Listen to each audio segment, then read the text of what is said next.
திருப்பூர் மாவட்டம் பல்லடம் அருகே நிகழ்ந்த 3 பேர் கொலை வழக்கில் அப்பகுதியில் உள்ள தொழிலாளர்களை குற்றத்தை ஒப்புக்கொள்ள கூறி போலீசார் மிரட்டுவதாக பாதிக்கப்பட்டவர்கள் புகார் தெரிவித்திருக்கின்றனர். கொலை வழக்கு தொடர்பாக 14 தனிப்படைகள் அமைத்தும் விசாரணையில் எந்த முன்னேற்றமும் ஏற்படவில்லை.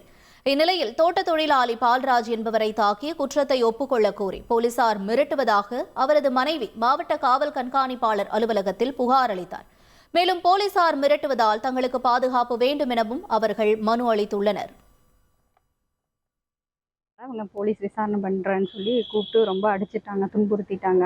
அதனால ரொம்ப அடிபட்டுருச்சுங்க. நாங்கள் கலெக்டர்கிட்ட வந்து சனிக்கிழமை பெட்டிஷன் கொடுத்துட்டு பெட்டில் போய் அட்மிட் ஆகியிருக்கிறோங்க. அவர் என்ன ட்ரீட்மெண்ட்டில் தான் இருக்கிறாங்க. அப்புறம் மறுபடியும் வந்து அவரை மட்டும்தான் விசாரணை கூப்பிட்டுருந்தாங்க. அந்த பெட்டிஷன் கொடுத்துட்டு போனதுக்கப்புறமா நேற்று வந்து காலையில் ஸ்டேஷனுக்கு 2 பேரும் வாங்க அப்படின்னு சொல்லி போலீஸ் கூப்பிட்டாங்க. அவரே செய்யாத தப்புக்கு பால்ராஜ் அவர் தண்டனை அனுபவிச்சு அடி வாங்கி புண்ணாகி உடம்பு ஹாஸ்பிட்டல் பெட்ல படுத்திருக்கிறாங்க. அவன் குழந்தை கூட அவங்க எடுக்கல. உத்தரவு எல்லாரும் எங்களுக்கு பாதுகாப்பு கொடுக்கணுங்க. செய்திகளை உடனுக்குடன் தெரிந்து கொள்ள உடனே சப்ஸ்கிரைப் பண்ணுங்க.